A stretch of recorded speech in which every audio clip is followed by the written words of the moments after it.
So let me introduce you once again to Cassiano Illuminati, that he will be moderating this last roundtable, focusing on policy tools for a sustainable textile landscape. Thank you.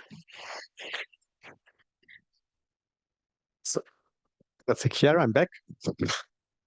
And yes, so we quite late, so but we want to address also this topic, which is the policy brief that we are developing. Posso vedere il clicker?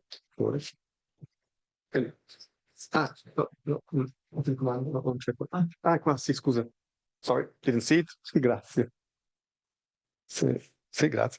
So,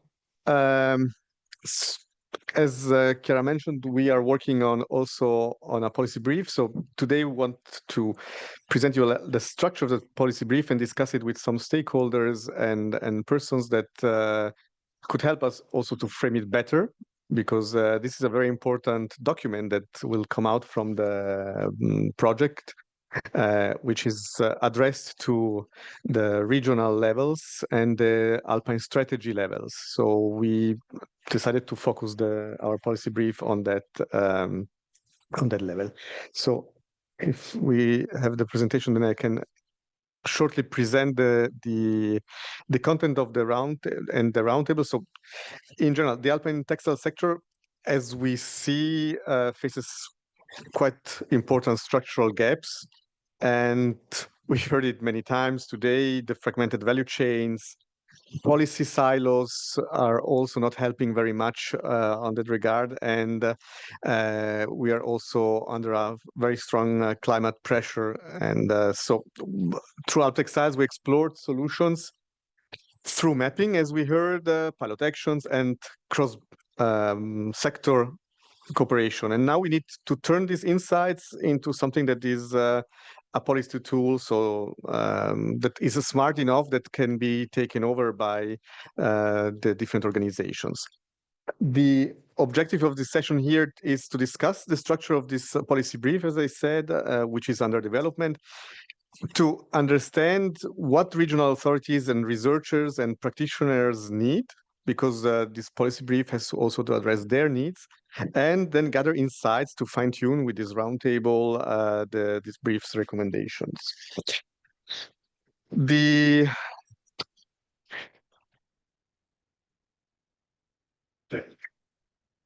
Yes, so that's what I just said. And see, so what is this policy brief? So if you are not familiar with policy briefs, so it should be a strategic document that needs to support the political decision makers at regional and EUSALP level. EUSALP is the Alpine strategy for the Alpine region. It's an instrument, a governance instrument of the European Commission, and it has been founded, and it's in place since 2016. So it's going to the 10 years. And there are several topics that are addressed with EUSALP. EUSALP has the aim to bring together the states where there is Alps and the regions, so to discuss the topics that are related to the Alpine challenges, and to advocate this and to influence European policy so that it is compliant to the needs of the Alpine region. So this is like the goal of EUSALP. So we decided to address this policy brief to this governance tool of the Alpine region, because there we have also representatives that are working in different action groups here in also in the project, like action group 2 and 3 and 6. Action groups is how the Alpine strategy is divided, thematically focused. Action group 2 is the economic development. Action group 3 is tackling education and labor. And action group 6 is about natural and cultural resources. So these working groups of the Alpine strategy are developing activities that are then presented to the higher levels. So we want to propose cross-sectoral multi-level policy tools to this to EUSALP and the regional authorities, and the idea is to enable sufficiency-oriented growth in the Alps, circularity, and also very relevant, as we heard before, the cross-border cooperation. This policy brief is constructed on the results of the activities that we did in the work packages, so the mapping, mapping of the heritage of this ecosystem, and also the pilot actions that we heard about before. And we have also some European framework that has been set up to work on textiles. So there is a sustainable and the circular textile strategy of the European Union that has been is in place since a couple of years. There are upcoming GIs for heritage products. So there are the teams of the Alpine strategy. So the idea is really to try to give some insights to develop these strategies in a way that is responding to the needs of the Alpine region. Yes. So the structure of the policy brief. So just briefly, just to understand a bit how it will look like when it's then finished. So we will have an introduction explaining to the policymakers what we are talking about. So framing a bit the theme. We will show also some insights from the different work packages that we developed because there we have the basis for our recommendations so from the mapping activities and the pilot actions, we take out some elements that we want to integrate, and then we frame also the policy context, as I mentioned, the different strategies, the regulations that are upcoming about these geographical indications for craft and industrial heritage, which is quite an interesting tool. Could be interesting to discuss on how we can place what we do also in this framework. And then, as I said, the relevance for the EUSALP. Then we will give very concrete recommendations. So how can regional authorities or EUSALP create funding for these activities, or develop skills in these elements, or what kind of infrastructure do we need exactly to respond to the needs that we identified through our work here in AlpTextyles.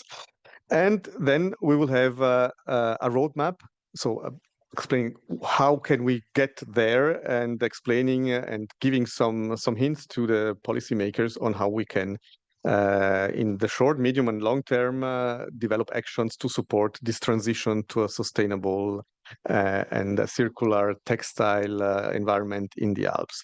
And also going from this local discussion or regional discussion that we made also to this macro regional coherence that we need for developing this at Alpine level. So the discussion that we will have today with our guests is we will see where it goes. So my idea is to try to discuss these three questions. So is our brief that we discussed together reflecting the experience that the people that will be shortly here on the stage, their experience, or are we just going somewhere totally else? And are we proposing the right tools?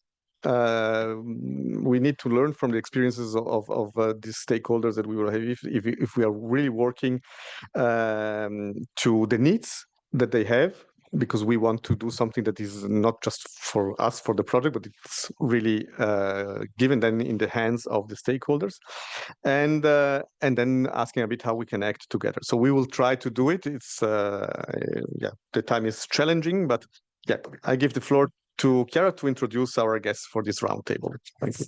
Thank you, Cassiano. As we said, we try to call for some stakeholders that are experts in this specific topic. It's this critical aspect of involving the political environment and to have a concrete impact on the political world with our recommendation. If what we have proposed is meaningful, or if we can improve it and how. So let me introduce you to Mimi Urbanc. She's the deputy director of SAZU, and that is our co-lead ERDF partners. She's also a researcher and a PhD, and she works in the research center of the Slovenian Academy of Science and Arts. The other speaker that we call is Pascal Gautrand, is a managing director of Collectif Tricolor, which is a French interprofessional association that brings together breeders, artisans, producers, creative and distribution operators, and local authorities. And the third speaker that we want to call on the stage is Mrs. Patrizia Maggia. She's president of Agenzia d'Italia, which is an association that is aiming to protect and enhancing the natural fibers and the indigenous wool of the Italian production world by making them important resource and giving them the possibility of a practical use. Last but not least, we have Mr. Sylvain Guettaz connected from remote. He's a European Cooperation Officer of the Directorate of International Relations of the French region of Auvergne-Rhône-Alpes that was hosting us last year in Lyon for the Research Day. And he's also a co-leader of the EUSALP Action Group 2 and representative of EUSALP. Unfortunately, we didn't have the chance to have present a representative of the Youth Council, but in previous events, we always involve some members of this important component of the Alpine world, working for the sake of the Alpine environment. And I'm talking specifically of an organization that is trying to focus on the feedback of the young generation on the work done of the political sector. So I let the floor to Cassiano. So thank you, Chiara, and thank you all of you to be here with us today. And hello to Sylvain. Do you hear us from Lyon?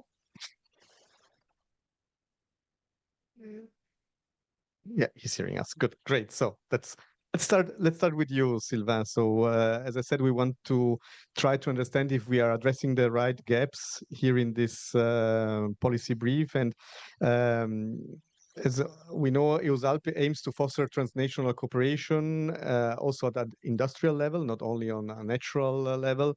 And yeah, from your perspective, as co-leader of Action Group 2, does the policy brief, as we are framing it, speak to the real policy gaps that we are facing here in the Alpine area, and that also the SMEs are to the transition to the circular value chains?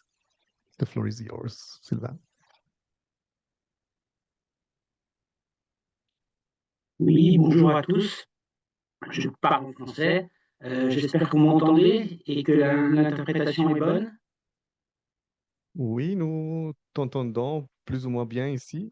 Il y a un peu d'écho, mais on va réguler ça. Mais je crois que ça peut marcher. Vas-y. Eh bien, parfait. Merci encore aux organisateurs, merci aux interprètes pour cette réunion qui est extrêmement intéressante, que je suis malheureusement à distance parce que je n'ai pas la chance d'être parmi vous à Milan aujourd'hui, mais je voulais vous remercier pour le contenu et la qualité des interventions qui se sont succédées depuis ce matin. En effet, le sujet que vous abordez est un sujet proprement stratégique parce qu'il est, d'un point de vue économique, essentiel pour le développement et le maintien de certaines filières, dont la filière textile fait partie. En tout cas, si je ne suis pas présent à Milan, je vous invite d'ores et déjà à la réunion sur AlpTextyles que nous allons organiser le 21 octobre à l'hôtel de région à Lyon.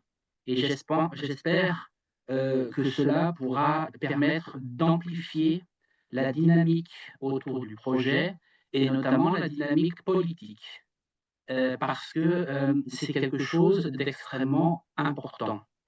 En effet, les projets comme AlpTextyles, les projets Espace Alpin, les projets sont de nature technique, mais ils débouchent sur des recommandations politiques qui doivent être portées à la connaissance des acteurs politiques, à la fois des régions, des États et aussi de l'Union européenne et notamment de la Commission européenne.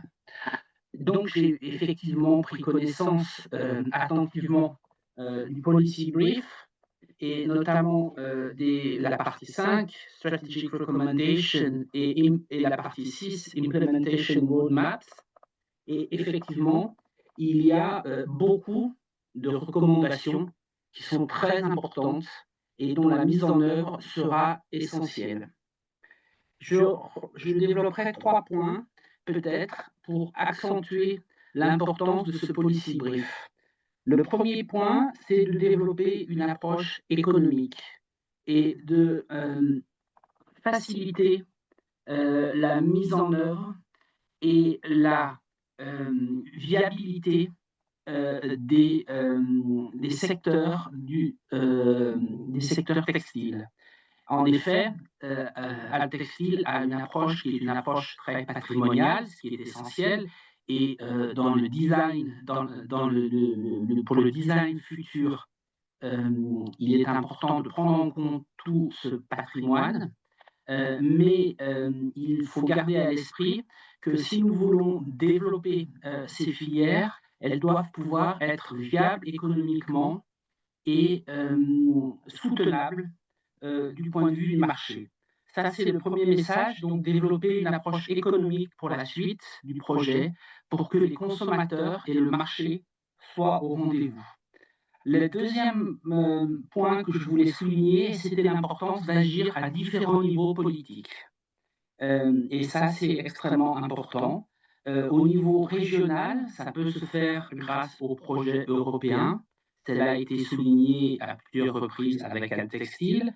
Je souligne qu'il y a aussi d'autres projets sur le textile et la synergie avec ces autres projets est importante. On a le projet Woolshed, on a le projet Aster sur le recyclage des textiles. On a d'autres projets qui vont encore être soumis dans le dernier call du programme Espace Alpin. Donc, ce sont des synergies de projets qui sont importantes à mettre en œuvre au niveau régional.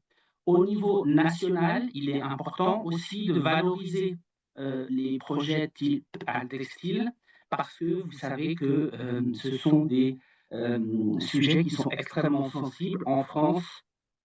Notamment au niveau national, il y a une vraie prise de conscience des dangers et des mutations du secteur textile. Ça a été mentionné par plusieurs intervenants avant moi.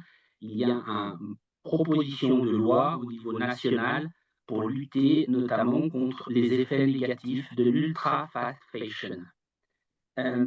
Donc, niveau régional, niveau national et dernièrement, le niveau européen sur l'importance d'agir sur la stratégie de l'Union européenne pour le textile.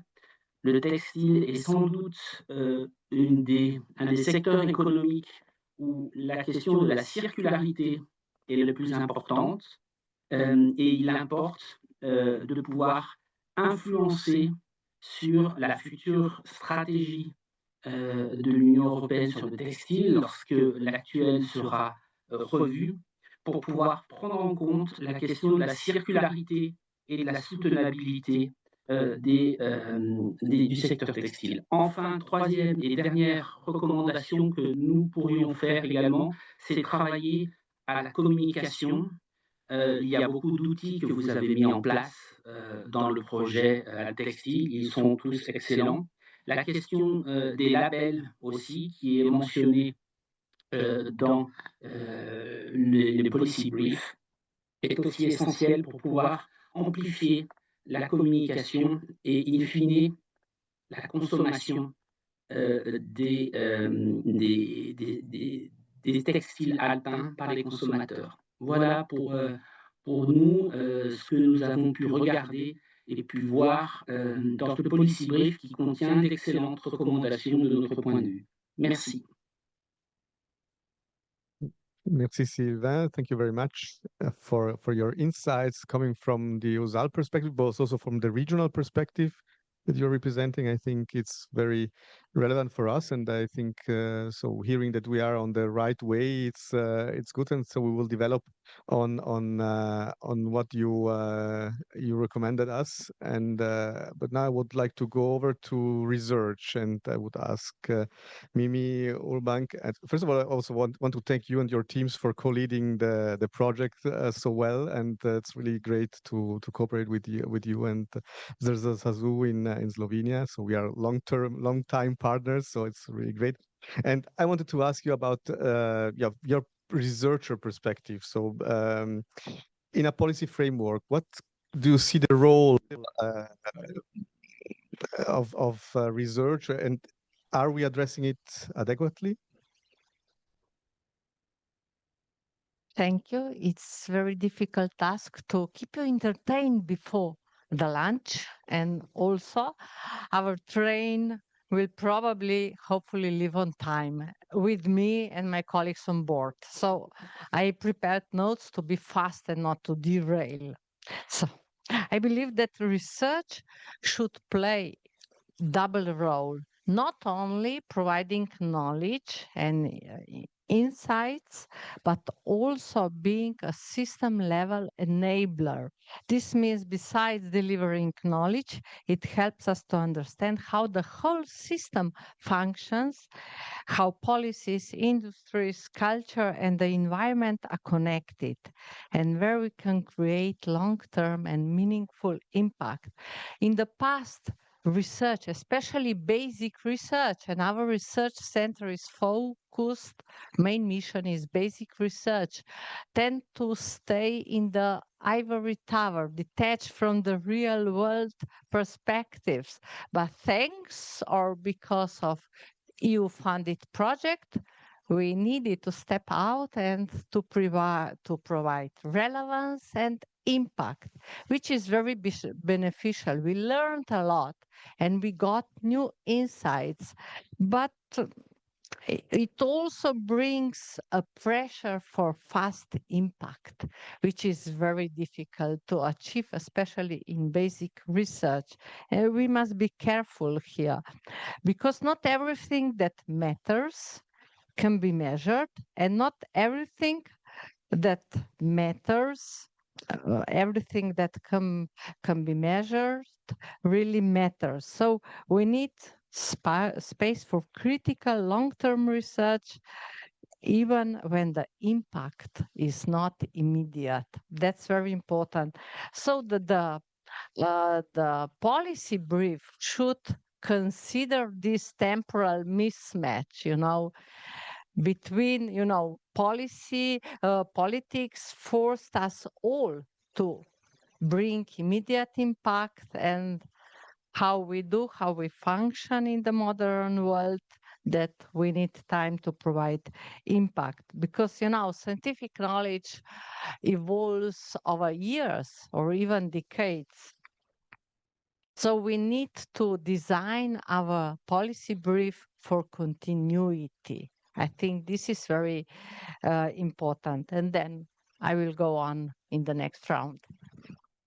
Thank you. So we need more integrate patience because some changes we expect sometimes, and this is like working on this kind of team needs more time to see how the change can happen. So thank you very much. And we go back to France. Pascal Gautrand, you are working on the relocalization of wool. You are leading a collectif that is in France working on the theme of wool very strongly, with an important missions also coming from the state, because there is an interest. So there is a political interest also on the theme that is also very important for us to know. That we are working on interest that is already there, so that we can help to develop new policies. But are we kept policy brief the structural issues that hold back really the regional value chains to valorize the wool. And I know also that you're working on this CO2 calculation addressing the impact of wool and all these elements that are very relevant, because when we're talking about certifications and impact of value chains, these elements are very important. Can you tell us more about that? And also, yeah, what do you think that we can integrate in our policy brief that helps you to do your work? Yes, thank you, Cassiano, for your invitation today. Policy is a very wide subject with a lot of different topics that we need to address if we want. I will just concentrate on wool, actually, because this is our specific subject. So in your questions, there are several elements. Let's start with the CO2 calculation. Everything is intrigued, so it's difficult to separate each topic from the other. But the CO2 calculation, for instance, is very good because it will help us answer a policy that is already on. Victoire Sato mentioned it this morning during the first roundtable. Europe is now imposing calculation and taxes on the impact of the product that all the companies are putting on the market. But so far, considering wool, the general database that are available all around the world are filled with data that are calculated from Southern Hemisphere flocks of sheep, meaning that they are really focusing on only producing wool. But all over Europe and in the Alps, of course, main products are food. This is milk, this is meat. And of course, also those flocks are producing wool, but it's not considered to be one of the main products. And in the past late decades, the value really went down.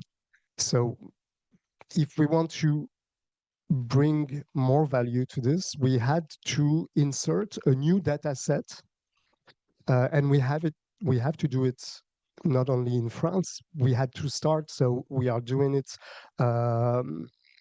inquiring on the real impact of the French flock from the point of view of wool, but it has to be done more generally all across Europe, because we have, even if we have very different ways of breeding sheep, there are still some common elements, and none of the sheep that are bred in all across Europe are only dedicated to wool.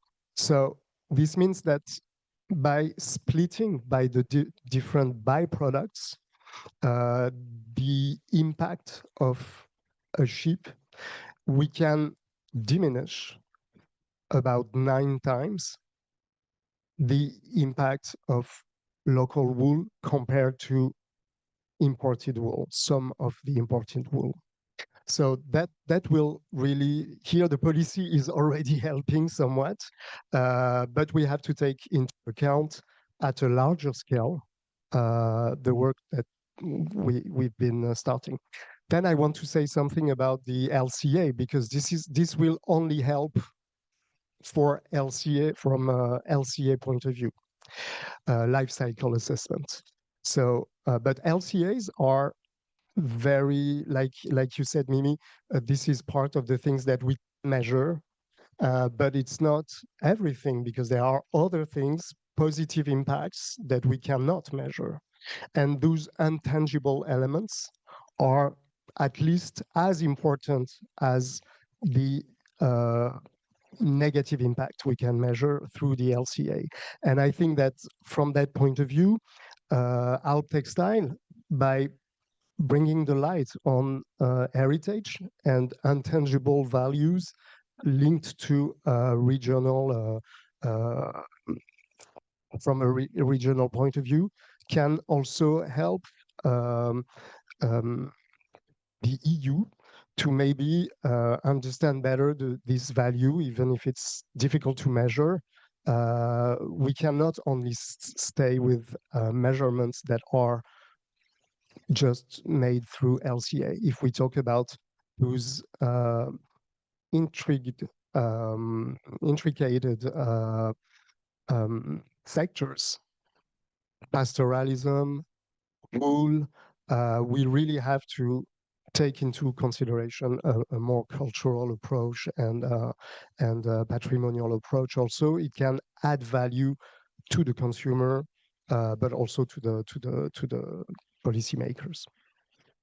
Thank you very much. These are very relevant aspects, and that we saw during discussions and the activities that we did during the project, that they emerged very strongly. And I think measuring also the positive impacts and putting them on the balance, and not only the negative impact, could be very interesting also.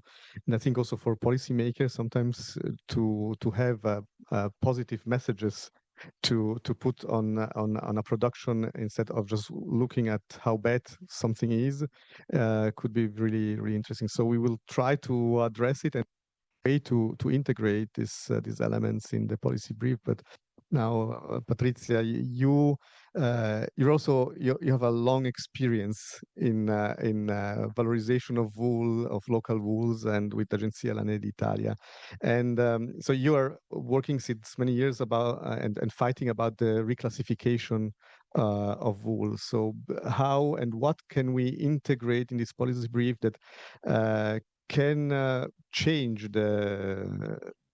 the perception of wool, and also how it is valorized in the European framework? Grazie Cassiano. Allora, innanzitutto ritengo che il policy brief sia un documento prezioso che riesce a evidenziare con chiarezza le grandi sfide, ma anche le opportunità di tutta la filiera tessile alpina, che sono la valorizzazione delle risorse locali, la produzione di modelli operativi circolari, il fatto di poter anche recuperare competenze e relazioni territoriali. In tutto questo però è necessario, secondo me, risolvere un nodo di fondo, che è la mancanza di un quadro normativo europeo dedicato alla lana autoctona.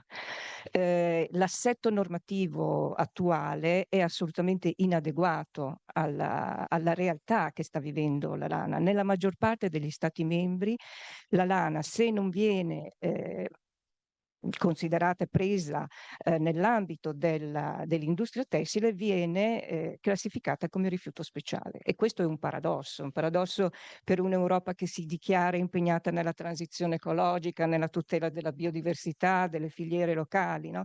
E quindi è assolutamente necessario risolvere questo punto, perché la lana è una fibra naturale, è biodegradabile, è rinnovabile, è una risorsa culturale perché porta con sé le razze ovine, porta i paesaggi, porta le comunità, e quindi la cosa proprio principale da risolvere è riclassificarla da sottoprodotto di origine animale a prodotto agricolo. Questo è proprio il punto di base, perché dobbiamo anche capire che il mercato oggi non è che richieda solo qualità. Il mercato richiede valori, richiede sostenibilità vera, storie autentiche da raccontare. E questo lo si può appunto fare solo se la lana viene sgravata da tutto questo peso importantissimo che ha sulle spalle, possa tornare anche ad avere un futuro, perché di fatto nell'ambito tessile e abbigliamento l'utilizzo della lana è riservato all'1%. E quindi questo dobbiamo immaginare che se vogliamo dargli un futuro dobbiamo costruire delle filiere che siano tracciabili, che siano sostenibili, che siano certificate. Agenzia Lana Italia è stata incaricata l'anno passato dal Ministero dell'Ambiente di redigere il documento di End of Waste per le lane autoctone, che è stato realizzato insieme all'Università del Mediterraneo, insieme al CNR di Sassari. Il primo passo chiaramente è quello della riclassificazione della della lana, che è un processo complesso, perché vuol dire cambiare normative, avere dei riconoscimenti ufficiali dati da delle autorità competenti, quindi questo è assolutamente basilare. Ma credo che questo sia anche molto utile per modificare quelle che sono proprio le peculiarità più importanti, che sono quelle che attualmente la lana deve sottostare a tutti gli obblighi e alle restrizioni sanitarie SOA dei sottoprodotti di origine agricola, e quindi limitazioni nel trasporto, limitazioni nello stoccaggio, e questo penalizza tantissimo, mentre invece i vantaggi potrebbero essere importanti, quindi una libera circolarizzazione, l'essere considerato come un prodotto agricolo tipico locale e poter anche ricevere degli incentivi, poter richiedere le certificazioni IGP, DOP, Bio, avere anche un maggiore ritorno economico soprattutto per gli allevatori. Quindi sembrerebbe che questa scelta, più che essere una scelta giuridica, sia una scelta culturale. Sì, grazie mille. Effectively, this is like one of the topics that emerged very strongly in the discussions that we had in these 3 years, and I think this will be a central element. This cultural value, a central element in that, and it gives me the opportunity to go back to Mimi and asking, yeah, we are so as a tool, for this economic policy. So heritage and economy, not good friends sometimes. It's a tricky question. But I'm trying to make you. But how can we avoid to reduce heritage just like or a product category, and integrate it more in the value of what we are doing?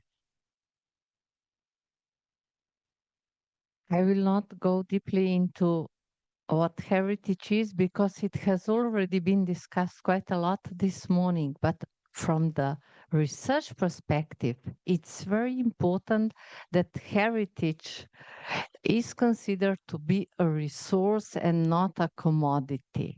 So not to reduce it to merely to a commodity. And the other aspect in which research is quite good at to understand it in its complexity, multi-layered concept with a lot of embedded tangible and intangible meanings. Yeah, let's try to make it clear in our policy brief, that it's not the real value of heritage and where it is placed. And Pascal, what kind of concrete policy tools like procurement or rules or subsidies have you worked in your strategy for relocalization at this moment? And what should we do in the policy brief? What is the element that maybe needs more attention? Because there are already tools. We said that some frameworks are already existing, but where should we put a bit the spot on in the policy brief on something that maybe is not really there or it's not working really well? Once again, it's a wide question. There's a long list of elements, but I think that it's a very interesting moment because there was never so much attention given to wool lately. And we could mention the fact that the EU CAP is now launching a new focus group focusing on wool. It will start this year, by the end of the year, and will go on for at least 1 year. And it will be a good moment also to bring together different type of experts. The specific topic around it is how can we maintain the role of the farmers inside the chain value of wool transformation. Most of the fibers that we use today They are all certified. They all have a framework to for what we import from abroad, etc. And local wool, like Patrizia mentioned, is not considered like a product. So we don't have such a thing. But it's not too far, because our production for milk and meat is certified, is part of a framework. The EUCAP is providing this framework with a very high standard in terms of animal welfare, in terms of social impact also for the farmers, and in terms too of environment. So most of the criteria that we would need for a European wool certification are already there. It's just not packaged for wool. But if wool becomes, and so I'm sustaining what Patrizia just proposed, but if wool becomes a real product, then we should think about adapting. It's not such a big path to do. So maybe this is also one thing that the policy brief could strengthen. So it would, I think it would be really helpful in a very short amount of time and with almost very little means. Thank you very much. That's an important so I think this is like, there we don't need patience, Mimi. There we can go quite quickly because everything is already said. We have to make a little step, and sometimes that can maybe change a lot. That would be like the thing. So, and yeah, as we heard, you're working, Patrizia, a lot on this legal recognition of wool and the changing of the framework at the Italian level, but also the European level.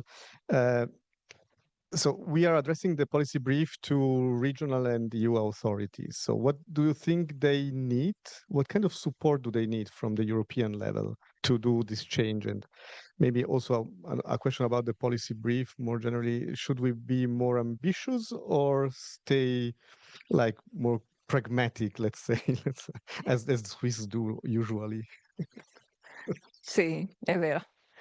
Allora, innanzitutto serve una politica condivisa della lana, una visione politica condivisa, perché la lana non venga più immaginata come una materia marginale, ma sia invece una vera e propria leva strategica per appunto la tutela della biodiversità, per la resilienza dei territori, per la valorizzazione proprio delle filiere locali. A livello regionale è necessario che appunto le regioni riconoscano la lana, come dicevi anche tu prima, come una risorsa culturale, no? Come una risorsa strategica e per questo approntino degli strumenti normativi appositi, dei bandi specifici, la inseriscano nei piani strategici regionali. Questo è estremamente importante, che valorizzino le filiere locali, le piccole filiere tessili che ora sono fortemente penalizzate dai limiti normativi, da limiti burocratici, che venga creato valore per gli allevatori e che si crei e che questo generi anche occupazione nei territori rurali e montani, cioè le regioni dovrebbero diventare proprio alleate dei territori rurali e montani. Poi sarebbe estremamente importante che questo viaggiasse di pari passo con il raggiungimento della certificazione. Oggi anche il materiale più nobile, se non è certificato, rimane invisibile per il mercato e questa è una cosa importantissima. La certificazione permetterebbe a questa fibra di essere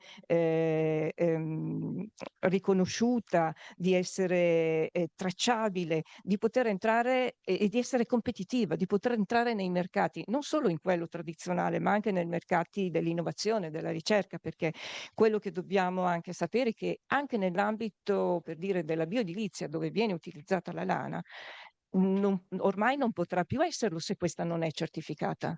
Quindi la certificazione è proprio un percorso strutturato e trasparente che può garantirci la sostenibilità di tutta la filiera produttiva, e in un contesto come quello attuale, dove la richiesta di prodotti che siano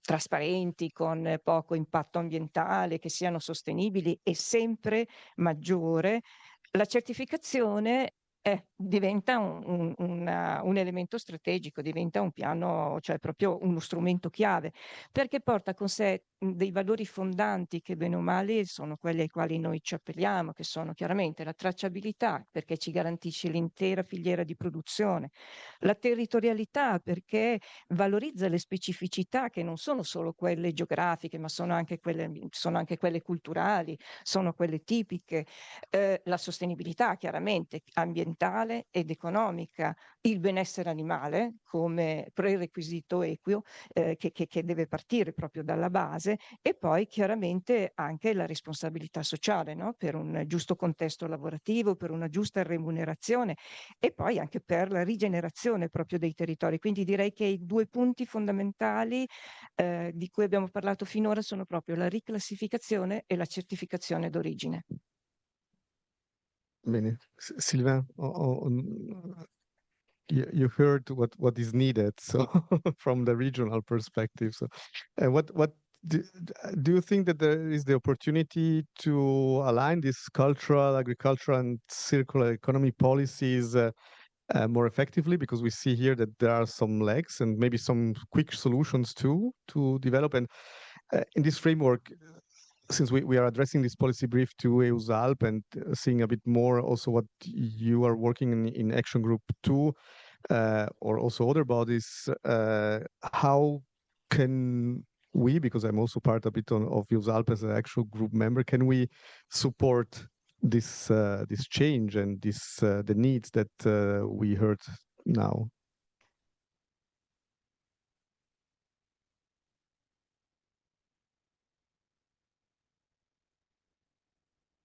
Allô, allô? Est-ce que vous m'entendez? Oui. Alors, effectivement, je partage complètement les analyses qui viennent d'être proposées et partagées, notamment sur la question de la certification et la question des labels. Ça, c'est une première étape et une étape fondamentale pour pouvoir développer l'approche de promotion de la laine, mais aussi de tous les produits alpins. Et ça, j'en reviens à votre question, pour aligner les politiques culturelles, les politiques agricoles et le soutien à l'économie circulaire, c'est essentiel, c'est labellisation, c'est certification. On l'a vu dans d'autres domaines qui ont été mentionnés, la viande, d'autres produits agricoles, les questions d'appellation, les questions de label sont fondamentales. Ça, c'est le premier point. Le deuxième point, c'est l'importance d'avoir une approche globale, culturelle, et d'avoir une approche patrimoniale pour soutenir dans une approche d'économie circulaire ces produits. Et cette approche globale, c'est l'approche de l'économie circulaire, ce qui lie également l'approche culturelle et l'approche agricole, notamment dans un certain nombre de projets. On a un projet que nos partenaires italiens connaissent bien, qui est un projet autour de l'alimentation et de la promotion du patrimoine alimentaire alpin, pour une reconnaissance au niveau de l'UNESCO comme patrimoine immatériel, qui fait sens aussi dans cette approche globale de l'économie circulaire. C'est le deuxième point. Et le troisième point, ce serait de défendre l'identité alpine, de défendre les spécificités alpines. Et là, on est au cœur des sujets de la SURA. Nous, en tant que région, Auvergne-Rhône-Alpes, on soutient une approche qui vise à soutenir cette approche alpine, cette approche des produits de montagne.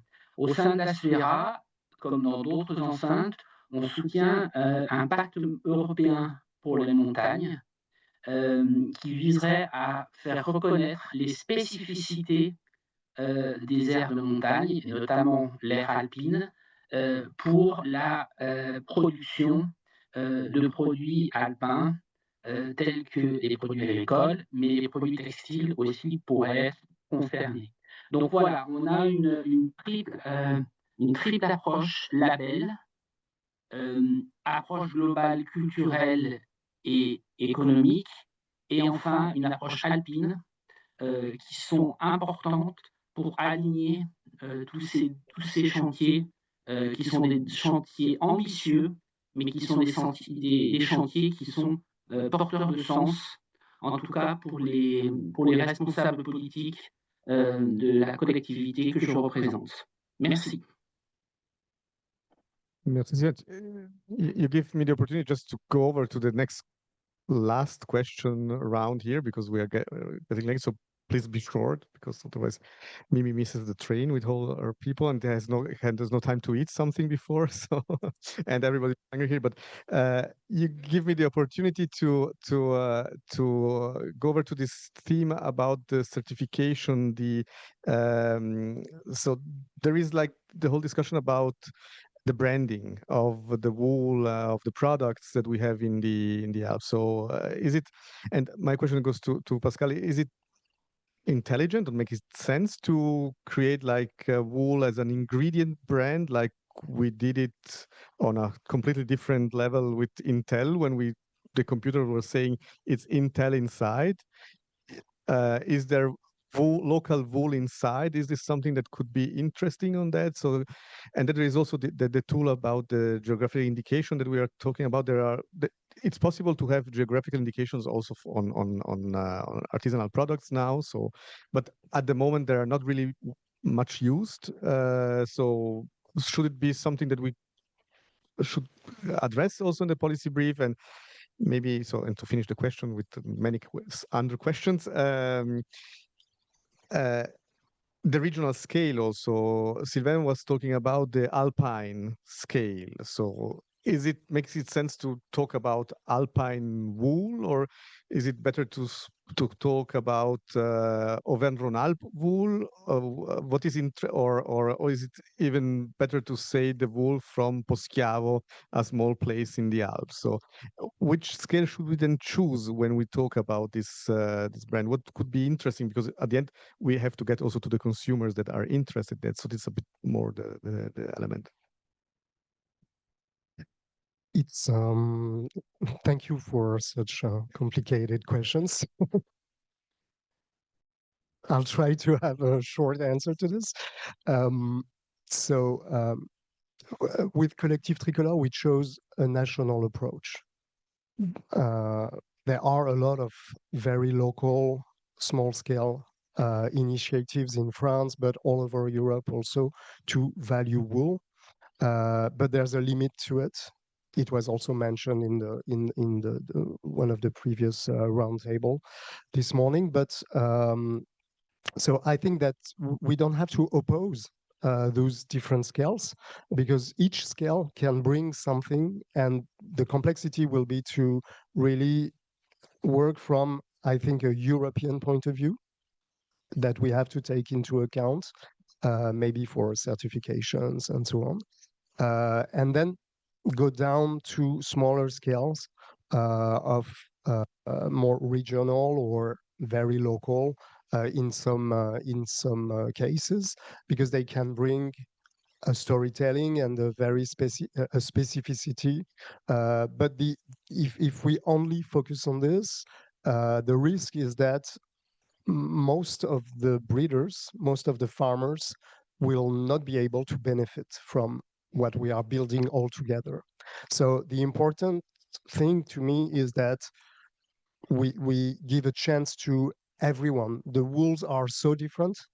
They cannot access to the same level of valorization, but it should be very important and clear for everyone that the access to the most valorization should be granted for the most for all the farmers. Yeah, that's I think that's the scale.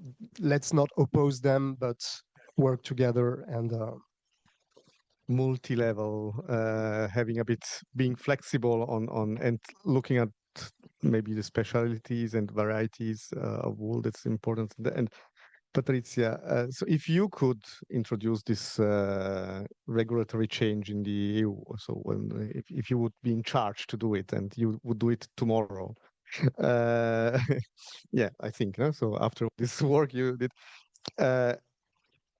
what would have the most impact on your work with this change? What would be the effect of this change for your work? Beh, sicuramente non solo uno, sono parecchi. Allora, beh, sicuramente la riclassificazione della lana, perché questo chiaramente ha generato tutta una serie di problematiche che abbiamo detto prima, ha spezzato filiere, impoverito comunità. La lana è stata abbandonata, si è accumulata negli ovili, questo non per mancanza di valore, ma per assenza di riconoscimento, e questo dobbiamo assolutamente considerarlo. E poi oggi è necessaria una governance condivisa, questo è basilare, perché non è più possibile andare avanti in ordine sparso, con ogni regione che va avanti per conto proprio, perché ci sono appunto regioni che... Esatto, e quindi è necessario che ci sia una regina, sì, una regia, ci vorrebbe una regina, hai ragione, una regia alpina condivisa che sappia armonizzare le pratiche, sappia strutturare le normative in modo condiviso e coerente, che sappia mettere in rapporto gli attori della filiera della lana a tutti i livelli, e quindi che questi riescano a parlarsi proprio in modo concreto. Questo secondo me sarebbe assolutamente indispensabile. Anche indispensabile è valorizzare tutto questo enorme saper fare di cui abbiamo parlato tutta la mattina, che è un grande patrimonio e che non si esprime solo attraverso, e che non plasma solo il prodotto, ma plasma anche lo spazio umano che lo accoglie. È come una nuova geografia sentimentale che è fatta di gesti, che è fatta di saperi, insomma la lana porta con sé tutta una serie di valori, no? Ritorna... Possiamo estenderlo assolutamente anche al lino e alla canapa, ricollegandomi anche a quello che diceva Pascal prima, cioè e anche alle tue domande, no? Che cosa potrebbe essere importante anche come condivisione, se andare avanti singolarmente oppure andare avanti a livello globale. Potrebbe essere utile un protocollo alpino della lana, cioè un documento nel quale possano convergere standard minimi tecnici, principi etici, rapporti anche di collaborazione che sia costruito fra regioni, operatori e territori, oppure ancora un osservatorio macro-regionale della lana alpina, cioè un centro di raccolta e di analisi che ci dica quanta lana produciamo, di che tipo, da quali razze, con quali pratiche. Ecco, questo sarebbe estremamente importante per poter poi generare delle politiche che si basano su delle concretezze, su delle evidenze. Cioè io credo che governare la lana oggi voglia dire governare il cambiamento, governare da un punto di vista culturale, ambientale, economico, cioè le Alpi potrebbero diventare un grande laboratorio per una filiera tessile circolare e intelligente. Però poi l'elemento di base sul quale bisogna assolutamente concentrarci è una cultura condivisa della lana. Se non c'è educazione, se non c'è conoscenza, se non c'è consapevolezza, questo patrimonio si perderà. Ed è qui la vera sfida che si gioca al patrimonio, che non è nel conservarlo, ma è nel rigenerarlo. Grazie.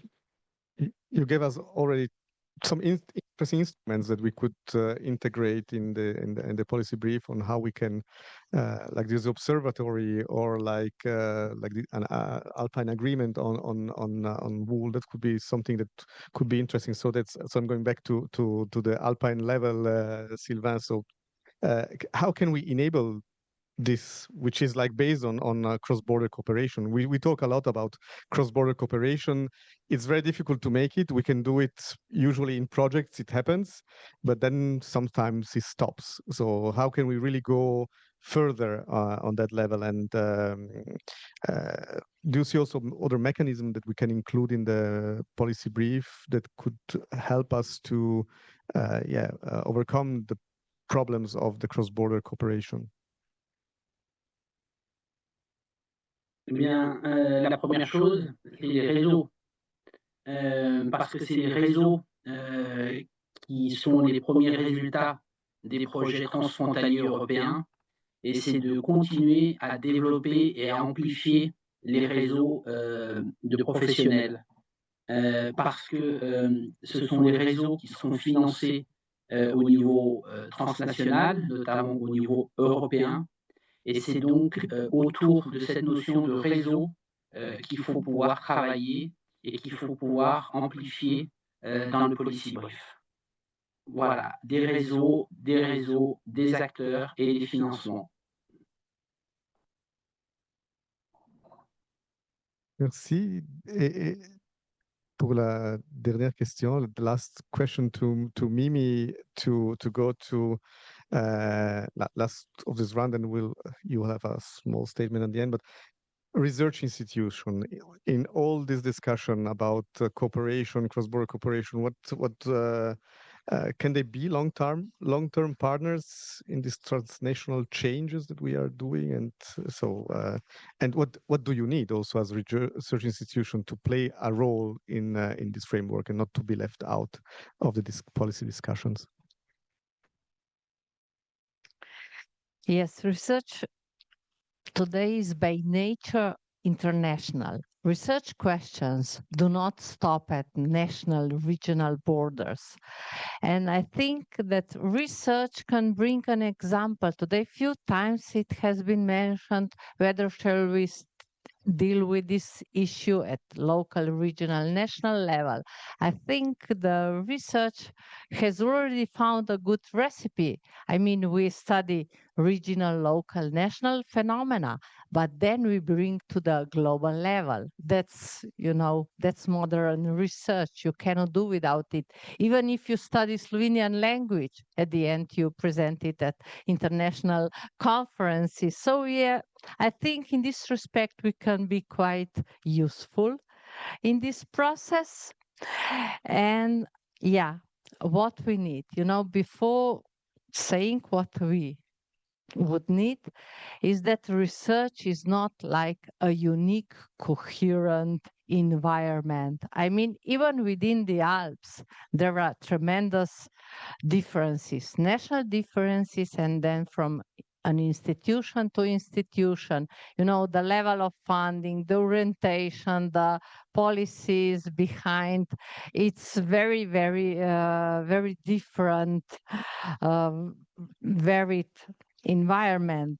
So to fulfill our role, to support you, first we need to be part of the process from the very beginning, not just to jump at the end, to evaluate, to monitor, to reflect, but to be included. Yeah, to be included from the first step on. Second, of course, research. Many of you probably know this. We need stable funding. Research work is very unpredictable. Academic world, it's very tough. It's rewarding, but it's tough. Then, yeah, being included and being more often included. The problem of research is that, political decision makers are full of flattering words, how informed decisions are needed, but at the end, we are left out most of the time, many times. And then, for the end, capacity building activities for those institutions which are lagging behind a bit. So for us, it being a long-term core partner, last year, during the Belgian presidency of the Council of Europe, there was a conference about cooperation between research and decision making. And the title and the motto of the conference was "Stronger Together." I think this is the point. Together, we are stronger. for the last round of statements, just to conclude, so Mimi, what should, in one phrase, what should the policy brief include to help your research community? Yeah, co-creation of solutions, long-term, cross-border and transdisciplinary partnerships, and being, included, being part. And we should not forget what truly counts is not always countable. We must be sensitive to details and to underlying meaning. The same question to you, Pascal. What should this policy brief absolutely include so that it is useful for you? Transdisciplinarity is also a keyword not only for research but also for the whole sector. Bringing together around the same table the different vision from farmers to distributors, brands, etc. But I want to just say one. It's more than a sentence, I know. But I just want to say that last week were published the number about the ovine production all across Europe, and we have more than 10% decrease. In France, we have a 17% decrease of number of sheep. We are talking about textile and wool here, but let's not forget that valorizing this byproduct, co-product, should be a good way to valorize the farming system and the farmers themselves. If not, we might not have any problems with the wool very soon because there will be no more sheep all across Europe. So it's I don't know how you can put the stress on this in your work, but this is definitely something that we have to keep link between pastoralism and wool, because it makes the intangible value for it, and it should attract younger generation to work as farmers, but also as wool transformers and consumers. Thank you very much, Pascal. And that's exactly a very important topic. And I think if we don't have any sheep anymore, we will have much more problems than just not having wool. We will have massive problems at very different levels, and that was some insights that we got also at the event that Regione Lombardia organized in Malonno, where this was very made clear that what will happen if we don't have any sheep anymore is much more than just not having the problem to solve the problem of wool. We have massive problems on landscape of biodiversity and so on, and which has massive costs also for the governments, because this is an element which is very important. But Patrizia, from your perspective, what thing should be really on this policy brief to help you to reach the goal that you explained us before for wool in particular? Allora, assolutamente, se noi vogliamo che la lana non sia l'elemento dimenticato, il prodotto dimenticato nell'economia alpina, i punti basilari sono quelli che abbiamo evidenziato prima. La riclassificazione da sottoprodotto di origine animale a prodotto agricolo, la certificazione e una governance, soprattutto una governance condivisa e chiara a livello fra tutte le regioni. E questo deve essere un po' il passo obbligatorio, credo, che dobbiamo raggiungere. Grazie mille, Patrizia. And Sylvain, what should this policy brief for you have inside that is really relevant? Which is the most important thing that you believe should be in the policy brief? Eh bien, moi, je reviendrai sur le concept de gouvernance partagée, avec l'importance d'avoir les éleveurs, comme Pascal l'a souligné, c'est-à-dire toute la filière en amont d'avoir les transformateurs et d'avoir les transformateurs et la filière de tissage et la filière de commercialisation. Donc, d'avoir toute la filière et d'avoir une gouvernance partagée entre les acteurs de la filière et les acteurs, les responsables politiques. Ça, c'est fondamental si on veut développer et amplifier le dynamisme et la dynamique de votre projet, du projet AlpTextile. Il va falloir travailler à cette gouvernance partagée entre les professionnels, les responsables politiques à différents niveaux, c'est-à-dire les régions, les États et le niveau européen. Donc voilà, en un terme, gouvernance partagée, shared governance, à mon avis, c'est le sujet fondamental pour amplifier la dynamique. Merci. Et merci encore pour cette participation possible en ligne. Merci à toi et à bientôt à Lyon. À très bientôt. A bientôt. Quindi grazie mille. Thank you very much to the persons that discussed with us the policy brief. We had a lot of insights. I think we can really profit from what you said.